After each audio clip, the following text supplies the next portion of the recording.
صدر مملکت نے اسلام آباد لوکل گورنمنٹ ترمیمی بل کو دستخط کیے بغیر واپس کر دیا۔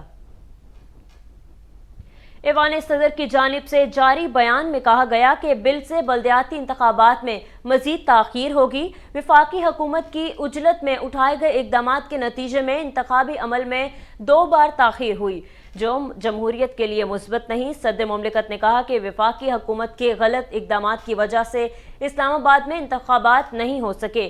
50 یونین کونسلوں کی حد بندی مکمل ہونے کے بعد الیکشن کمیشن نے 31 جولائی کو اسلام آباد میں مقامی حکومتوں کے انتخابات کا فیصلہ کیا۔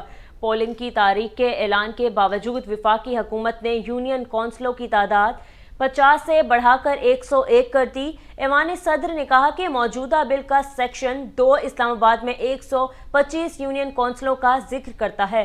موجودہ بل کے باعث 31 دسمبر کو ہونے والے انتخابات دوبارہ ملتوی کر دیے گئے۔